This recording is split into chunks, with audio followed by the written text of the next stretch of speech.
Good evening everybody. నేను రమేష్ పోతరాజు. ఇవాళ సాయంత్రం వార్తలు ఒకసారి చూద్దాం మనం. భారత రాష్ట్ర సమితి అంటే గతంలో టిఆర్ఎస్ దాని పరిస్థితి ఎట్లా తయారైందంటే దాదాపు 80 మంది ఎమ్మెల్యేలు గెలిచినా కూడా ఇంకా కక్కుర్తుపడి మిగతా వాళ్ళని ఎవరిని వాడితే వాడిని కారు ఎక్కించుకోవడం వల్ల కారు ఓవర్లోడ్ అయిపోయి పంచర్ అయిపోయి ఇలా షెడ్డుకు పరిమితమైన సంగతి మీకు తెలుసు కదా. అయితే ఇవాళ అసెంబ్లీ ఎన్నికల తర్వాత కూడా బీఆర్ఎస్ పరిస్థితి మరీ దారుణంగా తయారైంది. ఆ 34 మంది గెలిచడం కానీ అలకెలు కూడా హేమాహేమి నాయకులంతా కూడా దూరం అవుతున్న పరిస్థితి, సిట్టింగ్ ఎంపీలు కూడా దూరం అవుతున్న పరిస్థితి. ఒకసారి బీఆర్ఎస్ పార్టీకి సంబంధించి ఇప్పటి వరకు కాంగ్రెస్ సర్కార్ ఏర్పడిన తర్వాత దాదాపు 15 మంది పార్టీ నుంచి అవుట్ అయ్యారట. కారు దిగిపోయారు 15 మంది. జర కాలైతే అవుతుంది, టెన్షన్ లేదు. బీఆర్ఎస్ లో ఇప్పుడు రావాలమ్మా రావాలనే పరిస్థితి ఉంది. ఎవరు పోయినా టికెట్ రెడీ, పైసా రెడీ. ఒకసారి వార్త చూద్దాం. 3 నెలల్లోనే బీఆర్ఎస్ కు ఎంతమంది గుడ్ బై చెప్పారో తెలుసా? ఒక వార్త చూడొచ్చు మనం. డైరెక్ట్ ఎంతమంది గుడ్ బై చెప్పారో డైరెక్ట్ న్యూస్లోకి వెళ్ళిపోదాం. సరే, ఇంకో కొంత అయితే చదువుతా. ఎన్నికల వేళ బీఆర్ఎస్ కు వరుస షాకులు తగులుతున్నాయి. అసెంబ్లీ ఎన్నికల్లో చూసిన ఫలితాన్ని లోక్సభ ఎన్నికల్లో రిపీట్ కావద్దని భావిస్తున్న అధిష్టానానికి ఆ పార్టీ శ్రేణులు ఒకరి తర్వాత మరొకరు ఊపిరి తీసుకునే గ్యాప్ కూడా ఇవ్వకుండా గుడ్ బై చెప్పేస్తున్నారు. బీఆర్ఎస్ పార్టీ అధికారం కోల్పోయి 3 నెలలు కూడా కాకముందే ఏకంగా 15 మందికి పైగా పార్టీని వీడటం క్షేత్రస్థాయి నాయకులు కార్యకర్తలకు మనోధైర్యం కోల్పోయేలా చేస్తుందని రాజకీయ విశ్లేషకులు అయితే భావిస్తున్నారు. అయితే ఈ క్రమంలో ఒక ఆసక్తికర చర్చ సోషల్ మీడియాలో వైరల్ అవుతుంది. ఉద్యమం నుంచి కేసీఆర్ నమ్ముకొని ఉన్న వాళ్ళను ఆయన దూరం చేసుకోవడం వల్ల అంటే అసలు మధ్య ఏదో లబ్ధి కోసం వచ్చిన వాళ్ళే ఇప్పుడు పార్టీ కూడా వీడుతున్నారు అని చెప్పేసి, సో మొదటి నుంచి పార్టీ నమ్ముకొని ఎవరున్నారో వాళ్ళే మిగిలిపోయేటట్టున్నారని చెప్పేసి కూడా విశ్లేషకులు చెప్తున్న పరిస్థితి. ఇప్పుడన్నా కేసీఆర్ కాస్తంత రియాలిటీలోకి వచ్చి పాపం మొదటి నుంచి జెండా మోస్తున్న కార్యకర్తలకు అవకాశం ఇవ్వండి. ఇప్పుడన్నా మీ పార్టీలో ఉన్న సీనియర్ ఎవరైతే మధ్యలో వచ్చారో వాళ్ళ పుత్రరత్నాలకు ఇచ్చి ఎక్స్పెరిమెంట్లు చేసే బదులు అట్టడు కార్యకర్తకి ఇవ్వండి అవకాశం. ఆ డబ్బులు వాళ్ళ ఖర్చు పెడితే రాజకీయ భవిష్యత్తుని ఇచ్చిన వాళ్ళు అయితే ఇప్పుడన్నా కనీసం అసలు ఎవరెవరు పోయిరో ఒకసారి చూద్దాం మనం. కాంగ్రెస్ లో చేరిన వారు ఎంపీ వెంకటేష్ నేత, బొంతు రామ్మోహన్, తాటికొండ ఎవరు తాటికొండ రాజయ్య, కంచర్ల చంద్రశేఖర్ రెడ్డి, పట్నం మహేందర్ రెడ్డి, పట్నం సునీతారెడ్డి, తీగల కృష్ణారెడ్డి, తీగల అనితారెడ్డి. అంటే ఇంతమంది కాంగ్రెస్లో ఏమో వీళ్ళందరూ చేరారు. ఇక బీజేపీలో చేరిన వాళ్ళని ఒకసారి పెడతా. ఎంపీ బీబీ పాటిల్, ఎంపీ రాములు, మాజీ ఎమ్మెల్యే జలగం వెంకట్రావు, మాజీ ఎంపీ సీతారాం నాయక్, మాజీ ఎంపీ జి నగేష్, మాజీ ఎమ్మెల్యే సైదిరెడ్డి, మాజీ ఎమ్మెల్యే ఆరూరు రమేష్. సో చూస్తున్నారు కదా, వీళ్ళంతా బీజేపీలో చేరిన వాళ్ళు, వీళ్ళంతా కాంగ్రెస్లో చేరిన వాళ్ళు. మొత్తంగా అసలు ఒకటైతే అనిపిస్తుంది, మరి బీజేపీలో చేరుతున్న వాళ్ళంతా కూడా మరి సిట్టింగ్ ఎంపీలు ఎందుకు పోతున్నారు అనే ఒక ప్రశ్న అయితే లేవనెత్తుంది. సర్వత్రా చర్చనే జరుగుతుంది తెలంగాణలో. మరి ఏమన్నా అండర్స్టాండింగ్ తోటి పోటీ పోతున్నారా అనే రకం కూడా జరుగుతుంది. బట్ చూడాలి ఏం జరుగుతుందో. మరి కాంగ్రెస్, బీజేపీ, బీఆర్ఎస్ ఈ మూడిట్లలో ఎవరు టఫ్ ఫైట్ ఇవ్వబోతున్నారు అంటే ముందే క్లారిటీ వచ్చేసింది. బీఆర్ఎస్ నుంచి 1-2 స్థానాలు మినహా ఎక్కువ గెలిచే అవకాశం లేదని చెప్పేసి కొన్ని సర్వేలు కూడా చెప్తున్న పరిస్థితిలో మరి రానున్న ఎన్నికల నేపథ్యంలో ఈ ఎన్నికల మధ్యలో ఏదైనా జరగవచ్చు రాజకీయాల్లో.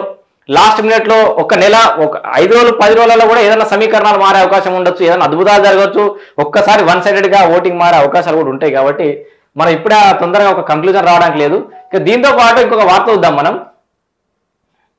ఇలా మహిళా శక్తి పథకం ప్రారంభోత్సవాన్ని విజయవంతం చేయాలి ఒకటి వార్త. రేపు ఒక కాంగ్రెస్ మీటింగ్ ఉంది కాబట్టి మహిళా శక్తి కార్యక్రమాన్ని విజయవంతం చేయాలని ఒక వార్త అక్కడ అనిపిస్తుంది.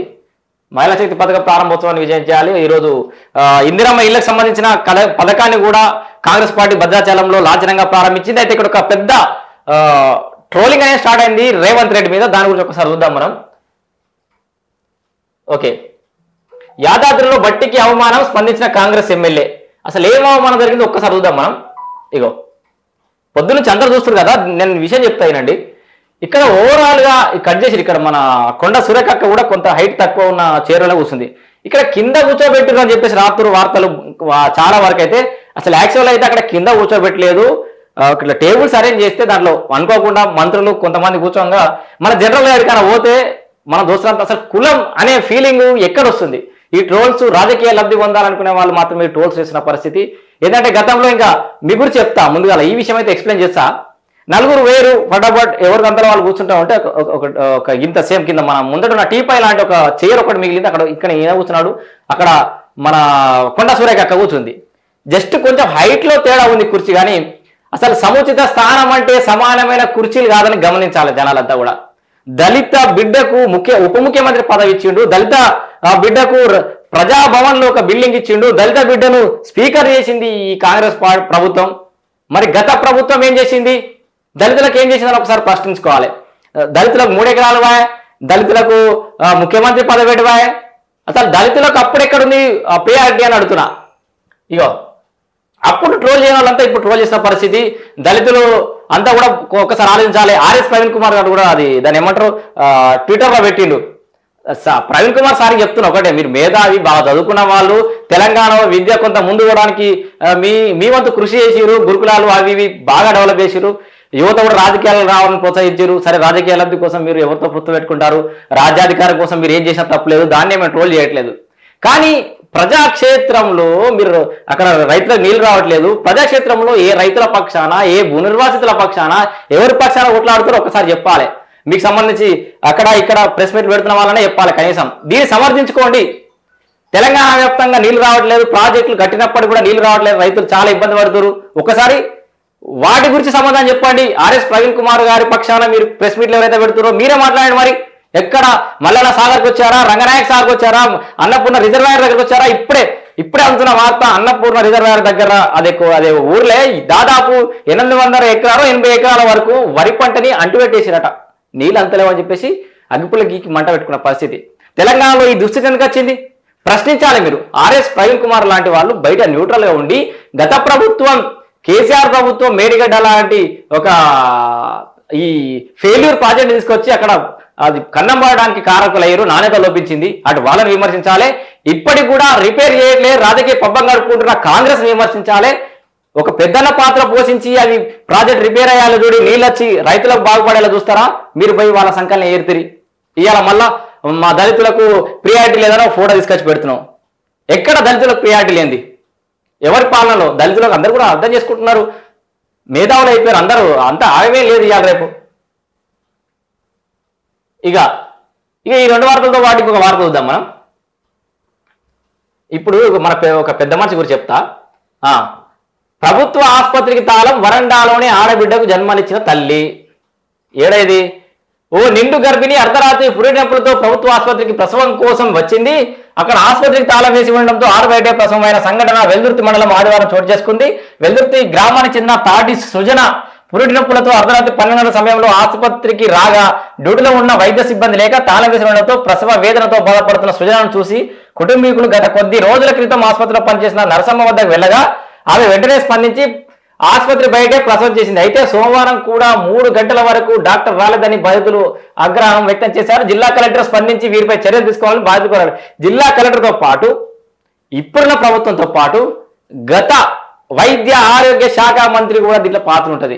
ఓ అడ్డగోలుగా ఆసుపత్రులు కట్టినాం, నెంబర్ 1 పొజిషన్ తీసుకుపోయినాం, మన నార్మల్ డెలివరీల శాతం పెరిగిపోయింది, ప్రభుత్వ ఆసుపత్రులకు జనాలు వచ్చేస్తున్నారు, ఇవన్నీ చెప్పినాం. సిద్దిపేటలోనే ఆ ఎంఆర్ఐ స్కానింగ్, సిటీ స్కానింగ్ ఎందుకు మిగతా ప్రైవేట్ స్కానింగ్ సెంటర్లు, డయాగ్నోస్ సెంటర్లు ఎట్లా ఎంకరేజ్ చేసిర్రు, ప్రభుత్వ హాస్పిటల్ ఓపెనింగ్ అయినా కూడా చాలా రోజుల వరకు ఎందుకు ఓపెన్ కాలేదు, అవన్నీ ప్రజలందరూ గమనిస్తూనే ఉన్నారు. ఎవరు ఎంకరేజ్ చేస్తారు? సిద్దిపేట ప్రభుత్వ హాస్పిటల్లో పనిచేస్తున్న కొంతమంది డాక్టర్లు బయట ప్రైవేట్ క్లినిక్లు పెట్టుకుని నడిపిస్తలేరా? ఆధారాలు కావాలనా? మరొక మా న్యూస్లో ఆధారంతో కూడా వస్తా. సో మొత్తం సర్వనాశం చేసిన తెలంగాణని గత 10 ఏళ్లలో. ఇప్పుడు కొత్తగా అన్ని ముచ్చట్లన్నీ చెప్తారు వీళ్ళు. ఎవరు ఇడిచిపెట్టలేదు, కొత్త ప్రభుత్వం కానీ పాత ప్రభుత్వం కానీ ఎవరు ఇడిచిపెట్టలేదు. ఇక్కడ నేను ఒక్కటే అడుగుతున్నా, ఈ దళిత ఉప ముఖ్యమంత్రి అవమానానికి సంబంధించి ఒక్కటే అడుగుతున్నా, స్ట్రేట్ టు పాయింట్. దళితులందరి పక్షాన, దళిత బిడ్డల పక్షాన ఒకటే అడుగుతున్నా, ఎవరు ట్రోల్ చేయాలంటే ఎవరికైతే దళిత ముఖ్యమంత్రి చేస్తా అని ప్రకటించే దమ్మున్న క్యాండిడేట్ ఎవరైనా ఉంటే వాళ్ళు మాట్లాడండి. బీసీ ముఖ్యమంత్రినో దళిత ముఖ్యమంత్రినో చేస్తా అన్న పార్టీల వాళ్ళు, ఆ కార్యకర్తలు మాత్రమే దమ్ముంటే మాట్లాడాలి. పదవుల కోసం వెంపర్లాడింది మీరు. ఒక్క దళితులన్నా మీ ఫ్రేమ్లలో ఉన్నారా? మీరు దేవాలయాలకు పోయినప్పుడు ఎక్కడన్నా కనిపించిరా? ఎక్కడ కూడా వాళ్ళకి ప్రియారిటీ లేదు. మీరు ఒక్కరే కుర్చీలో మీద కూర్చుండి సన్మానాలు స్వీకరించారు, శాల్వలు కప్పుకురు, దండలేసుకురు. మీరు ఇవాళ అంతమంది మంత్రులు ముద్దుగా పోయి మంచిగా ఒక దేవాలయంలో సందర్శించుకుంటే మీరు ఏదో యాదాద్రి అని పలకడం అనే అలవాటు లేని ఒక పేరు పెట్టినా, యాదగిరి గుట్ట అని తెలంగాణకు ఒక ఎమోషనల్ బాండింగ్ ఉన్న యాదగిరి గుట్ట అని వాళ్ళ పేరు మార్చి ఇలా దైవ దర్శనానికి వేరు, ఆడందరూ మంచిగానే కూర్చున్నారు. వాళ్ళ వల్ల ఎలాంటి ఇబ్బంది లేదు. లేని, ఎందుకంటే వాళ్ళకి కంటెంట్ దొరకలేదు, చెప్పడానికి ఏం లేదు, ప్రభుత్వం మీద రుద్దడానికి ఏం లేదు, ఎందుకంటే ప్రభుత్వం మొన్న వచ్చింది, కానీ మీకేమో పానం అవుతులేదా? కాంగ్రెస్ వాళ్ళు ఏమన్నా పొరపాట్లు చేసేదా కాదండి. వాళ్ళు ఏదైనా ప్రాజెక్టులు కట్టి ఫెయిల్ అయితాయా చూడు. ఇచ్చిన హామీలను 6 నెలల్లో ఏడాదుల్లో నెరవేరుస్తా లేదా చూడండి ఒకసారి. పొలిటికల్ పార్టీ అది కూడా మీ లెక్క సన్నాసుల మఠం కాదు మాది, పొలిటికల్ పార్టీ అని చెప్పినా కదా కేసీఆర్. మరి వాళ్ళది కూడా సన్నాసుల మఠం కాదు కదా, పొలిటికల్ పార్టీ కదా. ఇటు ప్రజా సంక్షేమాన్ని అటు రాజకీయాలను బ్యాలెన్స్ చేయాలి కదా ఎవరైనా. గెలిచిన వెంటనే ఎంపీ ఎన్నికలు వచ్చినాయి, అయిపోగానే స్థానిక సంస్థలు ఉంటాయి, అయిపోయిన తర్వాత ఒక 6 నెలలు చూడు. ప్రజలందరూ కూడా మీరు ఆగం పడుతున్నారు 100 రోజులని, కానీ ప్రజలు ఎవరు ఆగం పడతలేరు. ఎందుకంటే మేమెవరు పొలిటికల్ పార్టీస్ కాదు, మాకు హామీలే. ఏదో మీ భయానికో లేకపోతే అధికారులు రావాలని ఆశతోటో ఏదో రకంగా హామీలు అయితే ఇచ్చారు. ఆ విషయంలో వాళ్ళకి కూడా తప్పే, కానీ కొత్త సంసారం వెళ్ళాలి నడవాలంటే సమయం పడుతుంది. కాబట్టి తెలంగాణ ప్రజలు సమయం ఇచ్చే పరిస్థితుల్లో ఉన్నారు. ఇంకా ఈ అందరూ ఎంపీ ఎలక్షన్ల కోసం, సర్పంచ్ ఎలక్షన్ల కోసం ఎదురు చూస్తూ గ్రామాలల్లో వాళ్ళకి సంబంధించిన అధికార మొన్నటిదాకున్న సర్పంచ్ల పేరు ఎప్పుడు పోతారని ఆయన ఎదురు చూసారు. ఇప్పుడు వాళ్ళకి కావాల్సిన సర్పంచ్లను, ఎంపీడీసీలను, జెడ్పీడీసీలను గెలిపించుకోవాలి, కావాల్సిన ఎంపీలను గెలిపించుకోవాలని ఆతృతలను ఎదురు చూస్తారు తెలంగాణ సమాజం తప్పితే ఈ ఉచితాల గురించి ఎదురు చూస్తలేరు. ఉచితాల మీదే తెలంగాణ సమాజం ఏం బతకలే. అరే వీళ్ళకంటే ఎక్కువ హామీలు ఇచ్చారు, రేపు పొద్దుగాల మీరే అధికారంలోకి వచ్చుంటే మీరు ఎట్లా నెరవేర్చేటోళ్ళు ఈ పథకాలన్నీ, సంక్షేమ పథకాలు. ఆ ముప్పడిగా వీళ్ళు గ్యాస్ సిలిండర్కి 500 అంటే మీరు 400 అన్నారు, వీళ్ళు 16,000 అంటే మీరు 20,000 అంటారు, 4,000 అంటే 6,000 అంటారు. ఇట్లా ఇష్టం వచ్చినట్టు మీరు హామీలు ఇచ్చారు. మీరు ఎన్నికల ముందు 2023 సాధారణ ఎన్నికల ముందు మీరు మేనిఫెస్టోలో పెట్టిన అంశాలు ఒకసారి బయట తీసి మాట్లాడండి. ఎట్లా నెరవేర్చేటోళ్ళు మీరంతా. సో అధికార దాహం, తొందర అధికారులు రావాలనే ఆవేశం ఇదంతా. కాళేశ్వరం ప్రాజెక్టుతో మండలం సస్యశ్యామలం. ఇక్కడ ఈ వార్త రేపు పొద్దుగాల చెప్తా మీకు. ఈ వార్తనైతే ఇది ఇందిరమ్మ రాజ్యంలోనే సొంత ఇంటి కలలు, ఇది ఒక వార్త, ఇది ఒక్కటి చూద్దాం. ఇందిరమ్మ రాజ్యంలోని పేదల సొంత ఇంటి కలలు సాకారం కాని అని టీపీసీసీ సభ్యుడు దరిపల్లి చంద్రమన్నారు. అన్నారు. సిద్దిపేటలో ఎన్ఎస్యుఐ రాష్ట్ర కోఆర్డినేటర్ దాసర్ రాజుతో కలిసి ఆయన విలేకరుల సమావేశంలో మాట్లాడుతూ ఎన్నికల హామీలను అమలుకు సీఎం రేవంత్ రెడ్డి సారథ్యంలోని కాంగ్రెస్ ప్రభుత్వం కట్టుబడి ఉందన్నారు. ఇప్పటికే మహిళలకు ఆర్టీసీ బస్సులో ఉచిత ప్రయాణం, గృహజ్యోతి తదితర పథకాలను అమలు చేసినట్లు గుర్తు చేశారు. ఈ ఆర్థిక సంవత్సరంలో 4,16,500 ఇండ్లు నిర్మించడమే లక్ష్యంగా ఇందిరమ్మ ఇండ్ల పథకాన్ని సీఎం రేవంత్ రెడ్డి లాంఛనంగా ప్రారంభించనున్నట్లు తెలిపారు. ప్రతి నియోజకవర్గంలో రేషన్ కార్డు కలిగిన అర్హులైన 3,500 మంది లబ్ధిదారులకు గృహాలు మంజూరు చేస్తున్నారు. అంటే మొదటి విడతలో ప్రతి నియోజకవర్గానికి కేవలం 3,500 మంది లబ్ధిదారులను అయితే ఎంపిక చేయబోతున్నారు. సో ఈ కార్యక్రమంలో ఎన్ఎస్యుఐ రాష్ట్ర కార్యదర్శి కొండ వీళ్ళంతా పాల్గొన్నారు. సో ఇది ఓవరాల్ గా ఇప్పటివరకు సాయంత్రం వరకు ఉన్నటువంటి వార్తలు. మరిన్ని వార్తలతో మళ్ళీ మార్నింగ్ న్యూస్ తో కలుద్దాం.